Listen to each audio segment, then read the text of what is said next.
Now these points of data make a beautiful line. If you've played any of the Halo games, you already knew how Halo Reach was going to end. So, yeah, not much of a spoiler, but everyone dies in Reach. You knew that from the start. But how it gets there is where Reach shines.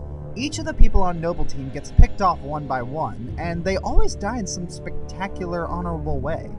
Oh, I get it. That's why they're called Noble Team. They die noble deaths. Okay, sorry, I had to get that out of the way. As it turns out, you're left on Reach with one more Spartan to ensure the escape of the Pillar of Autumn. After he's killed by elites, you man a gun to make sure the Autumn gets away. This leads to the events of Halo Combat Evolved, blah blah blah blah blah. Credits roll. Wait a minute. Why don't we see what happened to Noble 6? Wait, what's this? He's still alive? The Covenant haven't killed him yet? Wait, why are we controlling him? Are you kidding me? There's no possible way he could survive this. The rest of humanity ain't coming back. Come on, Halo. Sometimes you can get cliched, but you never pull bullcrap like this. There's no possible way he can survive.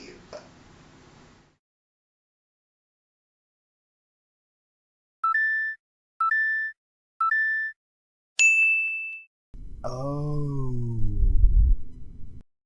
Yes, Halo Reach's ending is where you play the last moments of Noble 6's life. As much as I hate forced loss battles and survival missions, the way that is used here is really powerful. He's got nothing left other than this doomed battle, and he inevitably dies, fighting to the end like a warrior. Some of you may note that this ending is very similar to the one found in Final Fantasy VII Crisis Core. And while that one is kinda sad, it is let down by cheesy dialogue. I feel that this one is that ending fully realized. Anyways, we fade to years later, and we are given a bit of exposition by Halsey, who tells us what Noble Team's sacrifice meant, and what they achieved. And because of you, we found Halo, unlocked its secrets, shattered our enemy's resolve. Our victory, your victory, was so close. I wish you could have lived to see it. Well, as Master Chief once asked, life spent or life wasted? Heck yeah, it was spent! Go ahead and leave me. Sands of Time is a marvel, not just in storytelling, but it also had an escort mission that didn't suck. Now back to the story. The romance between Farah and the Prince is one of the best that has ever been put into a video game.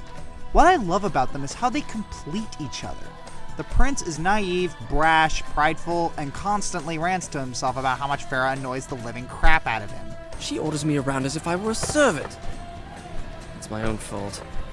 With women, you need to show them you're in charge right from the start, or they'll walk all over you. Farah, on the other hand, is very emotional and constantly tries to get the Prince to show emotion. They obviously warm up to each other because, hey, in a zombie apocalypse scenario, this kind of thing is bound to happen. She said my love. I know she did. I didn't dream it. At least, I think I didn't. It's quite natural, really. Her kingdom's conquered, she has nothing, no one to protect her. She needs me.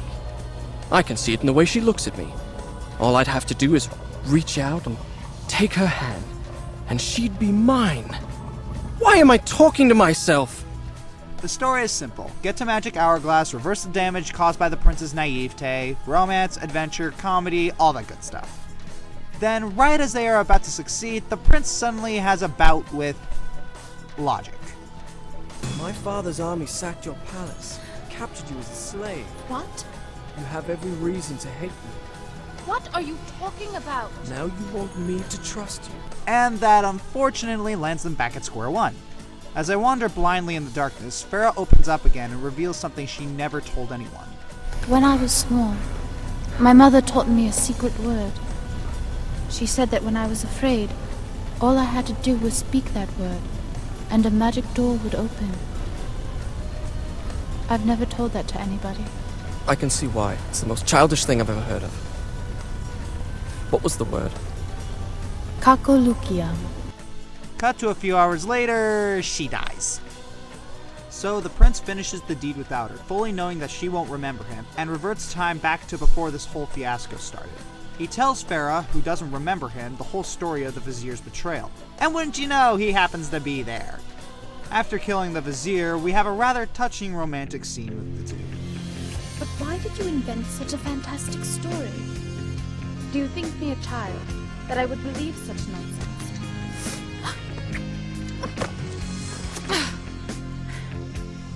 I said I owe you thanks. You presume too much. Such a fantastic story. This ending is an epic romance done right. Not really a happy ending, kind of bittersweet, but still, it gives a satisfying conclusion. Wait. I don't even know your name. Just call me Kakulukia. Maybe you'll find someone else to help you. All throughout me playing Portal 2, I was wondering, how on earth are they going to top the Gladys battle, still alive, and the cake turning out not to be a lie? Well, they did. Hi! Booby trap the stalemate button! What? Are you still alive? You are joking! You have got to be kidding me! Well, I'm still in control, and I have no idea how to fix this place! Wait, they're not seriously.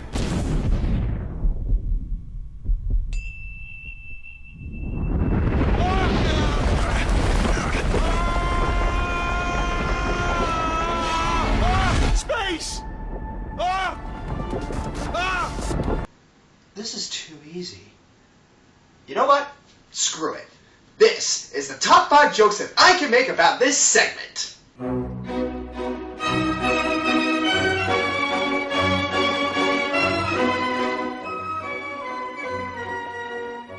Number 5. Now that's what I call reaching for the stars.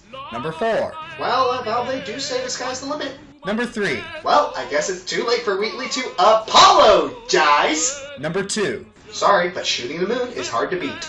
Number 1. Is Princess Luna around here? I'm sure you and Wheatley will get along just fine. You know, woman banishing you to the moon. I'm sure you two will get along just fine. So what happens afterwards? Well, Gladys admits defeat and lets you go. You win.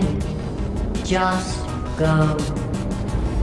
Well, that's pretty nice. We get to see what the upper world is like. We get to psych, Gladys kills you. No, actually, they start singing.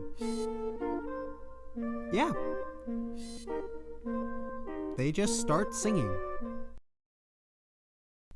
And it's awesome.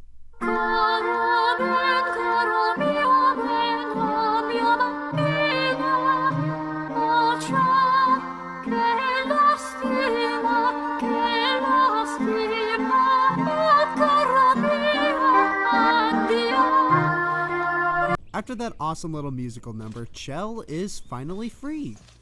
She can explore the world, and something really weird happens here.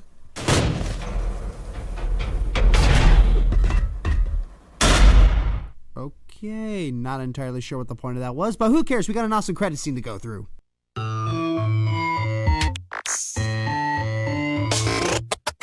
This ending defines complete. We get a shocking, unexpected twist, great action, good character development, and especially great music. You want your freedom, take it. That's what I'm counting on. I used to want you dead, but now I only want you gone.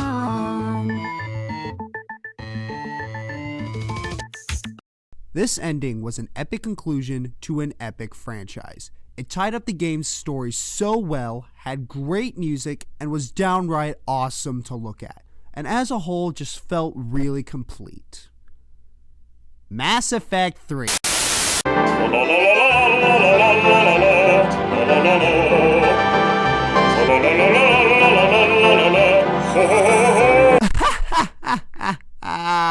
No.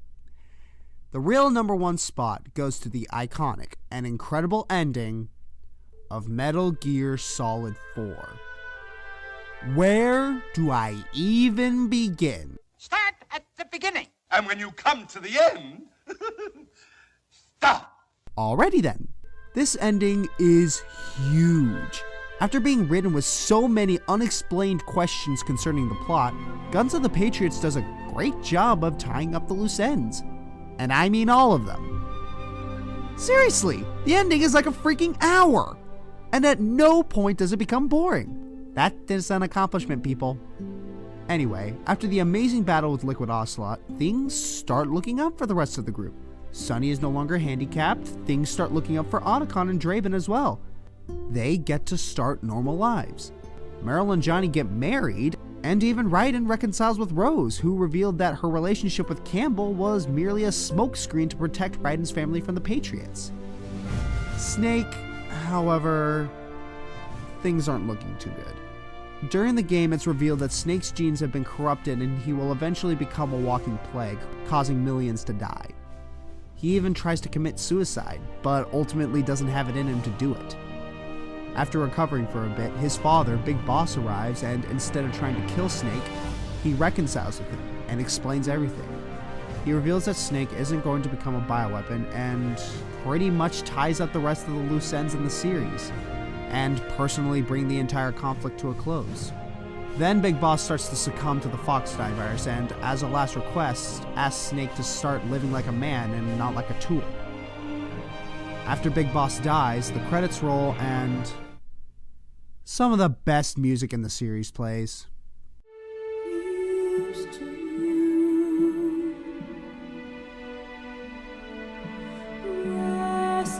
I'm sorry, but you just can't top this one. It has everything that makes an ending great. Great character resolution, superb writing, lovely imagery, surprising twists, wonderful music, and above all, the most immense feeling of satisfaction. I'm the Fiery Joker, saying, here's to Metal Gear Solid 4. One of the best movies ever made. Cut!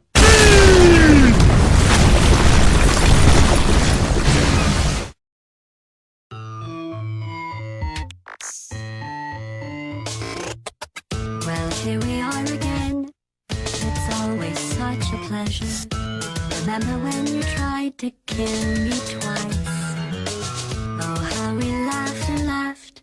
Except I wasn't laughing. Under the circumstances, I've been shockingly nice. You want your freedom, take it. That's what I'm counting on.